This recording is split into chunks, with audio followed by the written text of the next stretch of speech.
Good evening and welcome. I'm Chris Parnell. Reporting from Moscow. Tbilisi. Times Square. May your dreams be your only boundaries in life.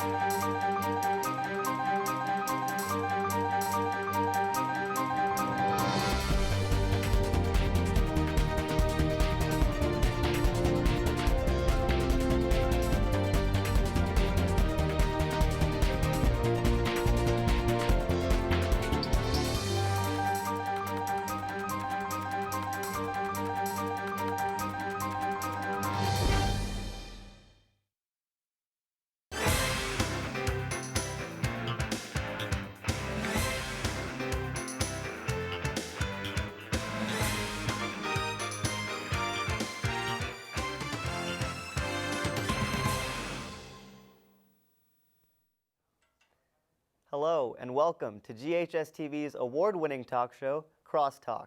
I'm your host, Kaif Gilani, joining you from our studios on the campus of Germantown High School. On today's show, we are going to speak with Ms. Rebecca Dailey, the Development and Communications Coordinator at Shelby Farms Park. She will tell us all about the ins and outs of the park, tell us about the details about the expansion that they have been undergoing, and the many upcoming events that they have planned for the near future. Ms. Dailey joins us now. How are you, Ms. Dailey? Doing well, thank you. So, I was looking at the Memphis Flyers Top 20 Under 30, and I saw that you were recognized as one of the top 20 individuals under 30 in the city of Memphis. So tell us a little bit about that recognition that you received and what you did to receive it. Well, thank you for calling that out. That was an award that I received through the work that I did at the park.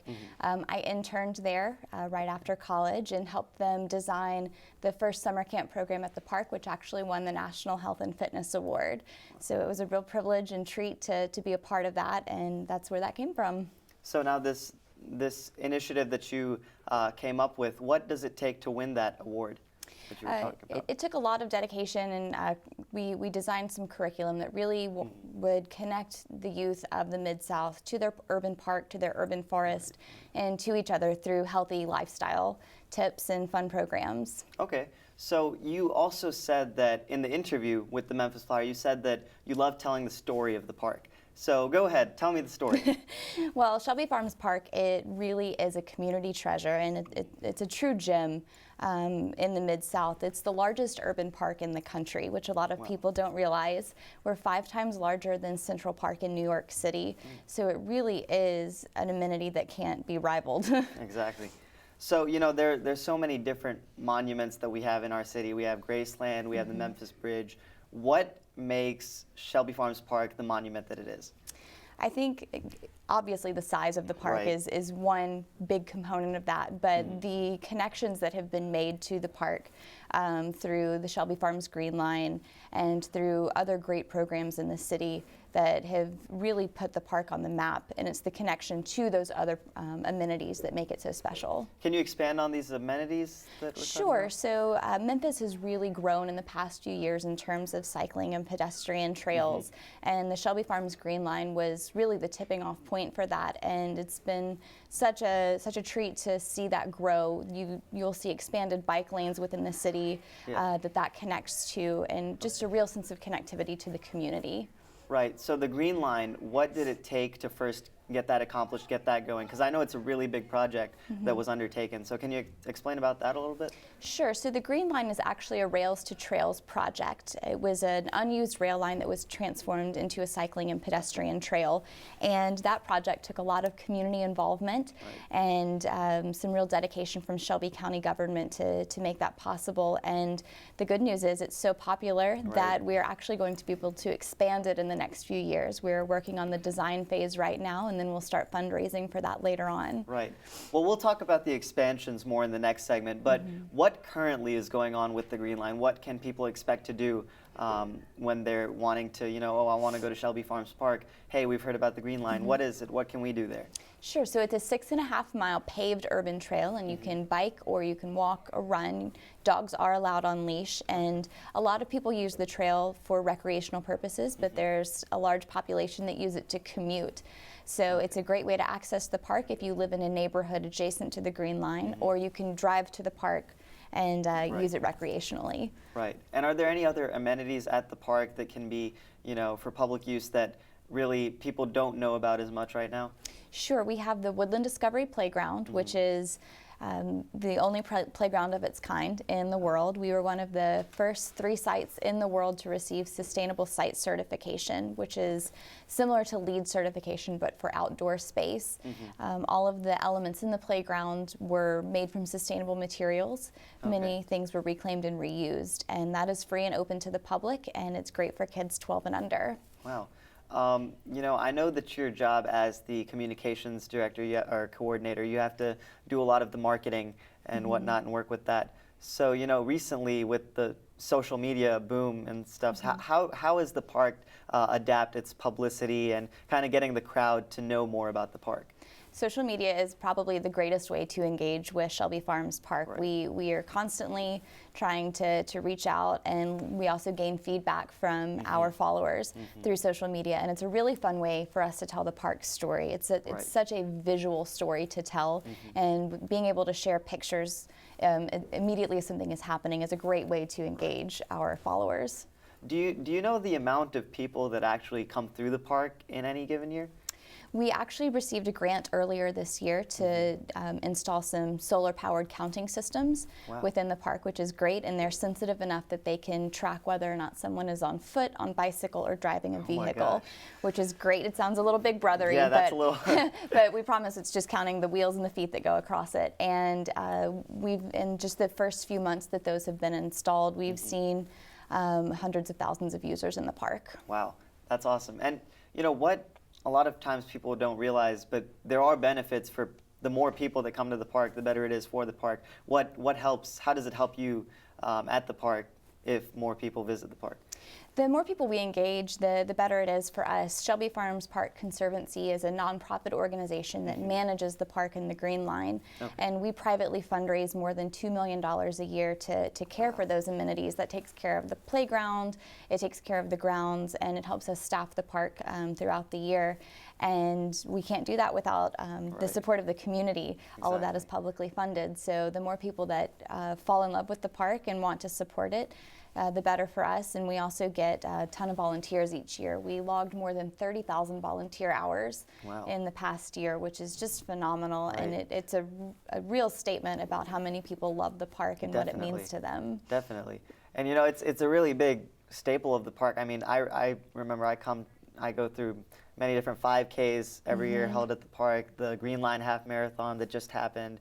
I mean, what about the businesses that even get involved? Can you expand on those? We have a ton of corporate support. The park is a really visible place, and it also, with our sustainability and healthy living missions, there are lots of great organizations in Memphis that really align with those goals, and they've been able to help us put on things like the Green Line Half Marathon, and different programs like our summer camps have been sponsored by a couple of corporate foundations that help us get kids moving, and they're really integral to the operations of the park. That's great. Well, Ms. Dailey, we're going to stop right there for now. When we return, we'll talk about some of the other exciting changes taking place at Shelby Farms Park. Stay with us.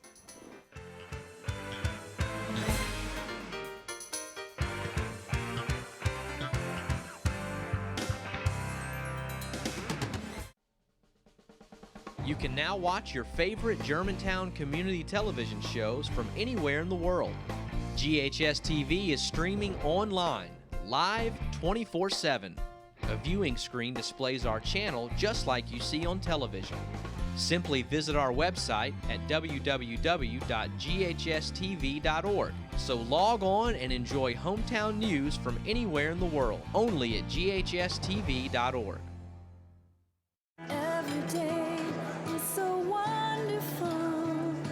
Suddenly, it's hard to breathe. Would it be okay if I sat here? Is she serious? Whatever. New girl. Yes, words can't bring me down. Reaching out. Pass it on. So don't you bring me A message down. from the Foundation for a Better Life.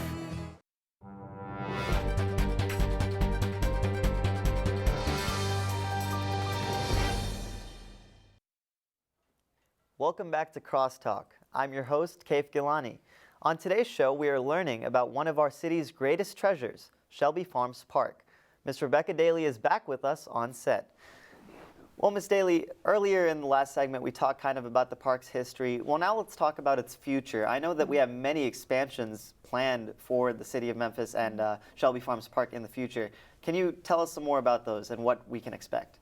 Sure. We are right in the middle of our Heart of the Park expansion, which is a massive ecological restoration of Patriot Lake, and we're also expanding the lake in the process and adding some new amenities. Okay. It's really centralizing all of the activities in the park that would involve being around our visitor center and a new restaurant and retreat center, which will really take the park to the next level. Yeah.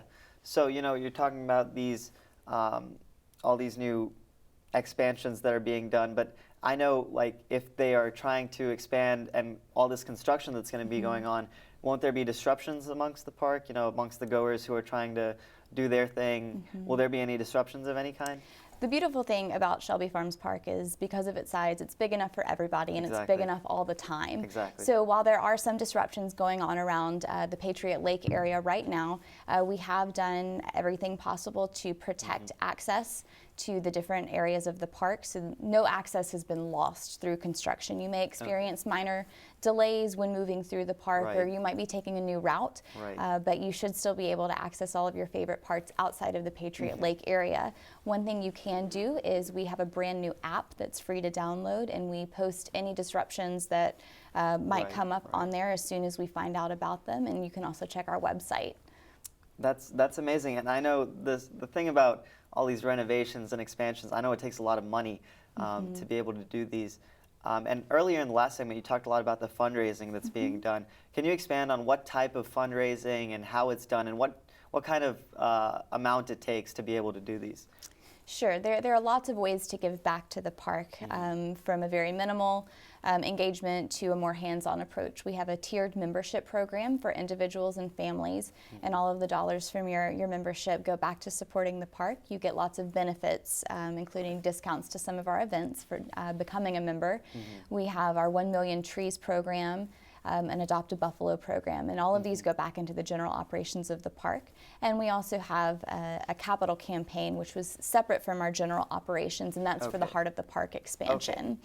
And I know when dealing with all these expansions, there's lots of different phases. I saw when I was on the website, like a green phase, a blue phase, an orange phase. Can you explain on what the phases mean and why there's so many of them? Well, we wanted to take the big project as a whole and break it down into some little tangible wins that we could have along the way, and really keep people apprised of what's happening and celebrate the successes along the way. And so we are making pretty quick progress and are excited about what's happening. That's great. And, you know, I know that a lot of the ideas that are going around right now, there's a very healthy lifestyle type of movement for the area and even the country. What new renovations are going to support the youth with a healthy lifestyle? Are there any of those? Yes, in our new visitor center that will be opening in 2016, we'll be adding some dedicated space for educational programming, as well as all of our programs offer a fitness element as well. So we'll be having fun ways to get kids moving and also teaching them some healthy lifestyle elements and getting them engaged in the park in a hands-on way. We'll also have a farm-to-table restaurant in our restaurant and retreat center, so that'll help along the way as well. Right. And you know, another thing is, although there's a lot of learning that can be done through these places, is there any education center that you guys are developing? That will be part of the visitor center. The current park does not have a dedicated educational space. We've just kind of been able to utilize what was available when we needed it. But this will give us a dedicated space to really hone in on our programming. Exactly. So can you tell me a little bit more about some of the renovations that are being done? You know, what do they take? How much actually goes into these? It's a big job. Exactly. So along with expanding the lake to almost 80 acres, we'll be adding a visitor center which will be built to LEED standards. It's going to be quite beautiful along with functional, and you can see some of those renderings on our website. In addition to that, we are building a restaurant and retreat center which will be one of the largest buildings in the park. But part of the park is keeping all of those relegated to one area around the lake. Right. So the rest of the park will remain more natural, and Right. you'll still have space to explore. Now, when they're doing all this construction and all these renovations, what about the natural environment of the park? You know, because I know in construction lots of times there's going to be some movement of the environment, and how is the park kind of protecting the atmosphere, the organisms that live there? So this project was actually designed in such a way that we are enhancing the ecology. That's Patriot Lake was very, very unhealthy. Oh, okay. There was a lot of erosion around the edges. It wasn't originally built as a lake. It was a borrow pit for the county landfill. Oh. And so what we're doing is we're putting in a lake liner and adding some native plant life around the edges that they'll filter the runoff from the rainwater, and will also be improving the watershed as well. Okay. Are there like specific organisms that are that their homes are the park that, you know, may not be able to leave the park because the city itself, you know? We haven't really experienced much of that, but with the native wildlife or plant life that we'll be bringing in, that will actually attract some species that we haven't seen in the park for a while. So that's a long-term hope for us. That's awesome. And I know we spoke about the fundraising that we do and how many people it takes to be able to put these renovations together. And how does the management of the park kind of get started on these? Because I know it's a really long process, but you know, do they have to go through the city first, or what does it take to be able to do this? We're firm believers in community involvement, and the heart of the park came through the most innovative public engagement program that the city had seen. This has been in the works for almost 10 years. We hosted public meetings to find out what people wanted to see at the park, what they thought would be a benefit, and then we also weighed that out with the environmental needs of the park, and we feel like we've got a pretty great compromise. Oh, it's great. That's awesome. Well, we'll come right back, but when we return, we're going to hear about all of the exciting events that we have to look forward to at the park. So stay tuned.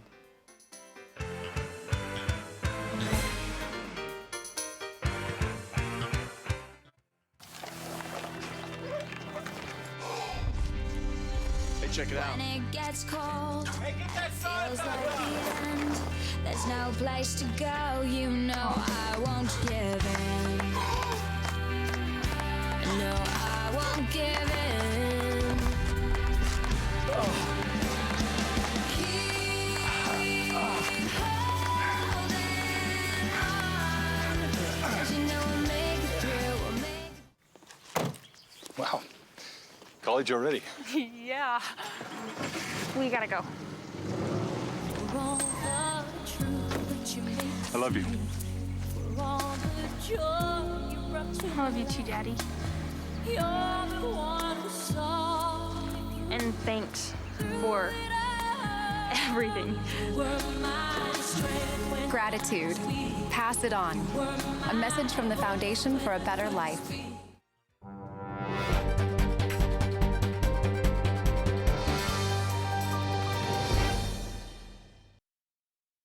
Welcome back to Crosstalk. I'm your host, Kaif Gilani. Today we've been joined by Miss Rebecca Dailey with Shelby Farms Park. We've learned about the park's history and its expansion. And now Miss Dailey will update us on some of the many events that are coming soon at Shelby Farms Park. So Miss Dailey, what is the biggest event every year at Shelby Farms Park? Hands down, it's Orion Starry Nights. Okay. It's an annual favorite, and it's really, really big. Yeah. So what is the Starry Nights, and what do people do there? Orion Starry Nights is the largest holiday light show and festival in the Mid-South, and it's also our largest annual fundraiser for the park and Green Line. We have more than 2 million lights illuminating the park each night from November 21st to December 28th. And we also, we've expanded the show. It used to only be a drive-through light show, and we've expanded it to include a festival element called Mistletoe Village, where you can meet Santa, you can ride camels, you can roast s'mores. It's a real holiday experience, but we haven't raised the price. So more bang for your buck there. So, I mean, for the viewers at home, can you speak about the price, what they can get for what they pay, and what is included with Starry Night? So a general admission car ticket is $20, and that's for your entire car. We don't charge per person. Oh, wow. And there are minimal charges in Mistletoe Village for the camel rides and obviously for Santa, but you can walk around and enjoy the village at no extra cost. That's amazing. So, you know, these events, they take a lot of manpower specifically. What do they require in terms of preparation and volunteer help and stuff like that? Preparation for all of our events starts many, many months in advance, and we really do rely on volunteers to execute the events. Right. Starry Nights, we log thousands of hours for our volunteers throughout the show, so we need people to help us sell tickets, help direct traffic within the show. Pretty much if you have a skill, we can utilize it at the park. Exactly. So how are these volunteers kind of recruited by Shelby Farms Park? You know, where do they first get notified, you know, we need help, and please can you come help with whether the setup or the cleanup or whatever happens with the events? If you sign up for our newsletter, which you can do on our website, we do send out calls for volunteers. And we also put long-range plans on our website as well. So if you find a date that you're available, just send us an email and we'll make it happen. And, you know, oftentimes people, they don't know why they should volunteer or what they should do, or, you know, but giving back to the community is necessary, I believe. So, you know, why should people come out to volunteer? Plain and simple, it's your park. We would love to see you help take care of it. And it creates a great sense of, as you said, community, as well as a little bit of ownership. And there are lots and lots of ways that you can get involved outside of our events. We also need help planting trees, cleaning trails. And again, if you have a talent, there's a good chance we can utilize it. So it never hurts to reach out. All right, so let's talk about some more of the upcoming events that we can expect in the near future. So after Starry Nights, we'll have a little bit of period with no events, and then we'll be gearing up for our Earth Day celebrations, which take place around Earth Day in April. And followed shortly after that, Doggaroo, which is it'll be our second annual dog festival. Splash and Splatter, it's a summer festival for us. It's a good way to keep cool. And then in the fall, we have Spooky Nights. Right. So let's speak about each one of these. First of all, Earth Day. You know, what are there any kind of educational programs that you guys do for that? Absolutely. We try to connect with as many sustainability focused vendors as possible, and so you can get involved with them in your day-to-day life. And they will host educational programming throughout the day of our festival, which we'll announce pretty soon, and just general activities throughout the day to learn how to be a little more green. That's great. And now let's talk about the Doggaroo thing that you said. That sounded pretty interesting to me. What exactly is it, and what, like, is it just for dogs, or can we come too? You can come too. Doggaroo is a festival that we host in the springtime. We bring in as many pet-friendly vendors as we can. We'll have an agility course, some dog training tips. We do a costume contest, and there will even be an opportunity to adopt a dog if you don't have one or are looking to do that. That sounds great. So is it just dogs for pets, or other pets can come too? Just dogs for this one, and that will take place in our off-leash dog park, but for the event we do ask that people keep their dogs on leash just on that day. Right. And now let's talk about the Splash and Splatter, you said? Yes. Okay, that sounds pretty cool, but I've never heard of that, and I've been living in Memphis for a long time now, so please expand on that for me if you could. We just launched Splash and Splatter this past summer, and it's a water play festival for all ages, primarily focused toward kids, but we do have an adult night. We throw a luau, and it's just with Memphis heat, you've really got to find a way to keep cool, and at the park there aren't always places to do that. So we thought long and hard about a way that we could do that in a fun and exciting way, and we came up with Splash and Splatter. Exactly. And now let's talk about Spooky Nights. You know, this just actually ended in October. But for those who didn't go to it, what is Spooky Nights, and what is expected at Spooky Nights? Spooky Nights is our Halloween-themed event, but it runs throughout the month of October. And we feature the only haunted trail in Memphis. We transform one of our favorite trails with hundreds of actors, and that takes a lot of volunteer work. All of our actors are volunteers. We have zombie paintball, zombie laser tag, nocturnal nature hikes for those the more faint of heart. So, you know, all these events that we talk about, They all require a lot of volunteers, but also in order to keep putting these events on, you need a lot of people that actually participate and come by. Absolutely. So can you speak about what the money that is paid for these events for people to participate, any funds that you receive, where do those go? Do they go back into the park, or what happens to them? All proceeds from events that we host, so the ones we listed, those do go back into the park. We use those funds to help keep the park and the Green Line clean, green, and safe. It helps us maintain our trails. It helps care for maintenance in the playground. It helps care for our buffalo herd. So anything that needs to be done at the park is funded through our donors and through people that attend our events. And now you said there were memberships that one can purchase in order to kind of experience the park better. What are some of the benefits of these memberships, and what do they do?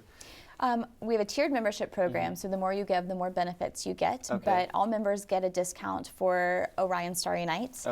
So that's just a little way that we can give back to you. We also partner with more than 24 local businesses and restaurants that will give you a discount if you show your membership card when you make a purchase. That's awesome. Which is really great, especially for if you're an athlete. So we partner with some of the running stores to provide a discount there as well. That's great. So, you know, we're almost at the end of our show, but if you could just give us a few sentences on why people should come out to the park, what role it plays in our community, and we'll just close it out after that.